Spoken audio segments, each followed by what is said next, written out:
In a recent opinion piece, conservative commentator Mark Davis expressed strong reservations about Vice President Kamala Harris's suitability for the presidency, following her much-anticipated CNN interview.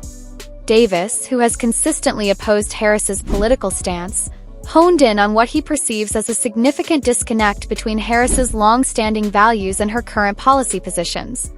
Harris, who is running for president, emphasized during the interview that her values have not changed.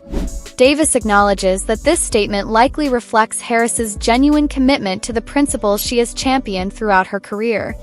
However, he argues that this consistency raises troubling questions about her recent policy shifts, which seem to contradict some of her earlier stances. For instance, Davis pointed out that Harris has recently appeared more open to a border wall, despite having previously criticized such measures. Similarly, she has shown hesitancy in fully embracing proposals to eliminate private health insurance, a stance she once advocated for. Harris has also softened her opposition to fracking and has become less insistent on mandating electric vehicles, all of which run counter to positions she previously supported. Davis contends that these shifts are less about genuine evolution in Harris's thinking and more about political expediency.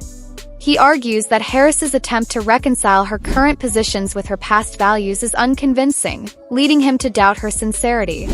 The CNN interview itself, Davis suggests, was carefully managed, with Harris appearing alongside her running mate, Minnesota Governor Tim Walz. This decision, according to Davis, may have been intended to deflect scrutiny from Harris.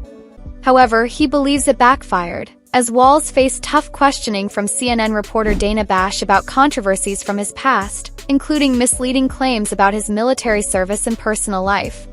Davis was critical of Harris's responses during the interview, particularly her discussion of key issues like border security, inflation, and President Joe Biden's health. He felt that her answers were vague and lacking in substance, allowing her to sidestep accountability on important matters. For example, Harris reiterated her focus on addressing the root causes of migration without offering concrete solutions, and she defended the Biden administration's handling of inflation, despite widespread public concern. Davis also took issue with Harris's approach to foreign policy, particularly her stance on Israel. He argued that Harris's commitment to her unchanging values prevents her from taking a stronger position in support of Israel during its conflicts.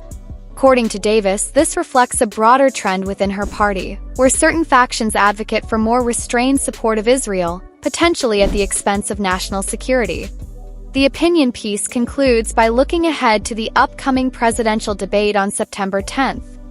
Davis predicts that Harris will face significant challenges in this more adversarial setting, particularly if the moderators push her on the issues she evaded in the CNN interview.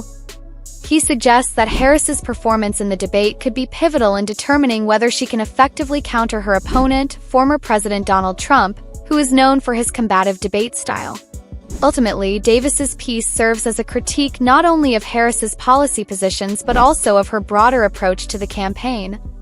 He suggests that her reluctance to engage deeply with challenging questions and her apparent inconsistencies may undermine her ability to win over undecided voters, leaving her vulnerable as the election approaches.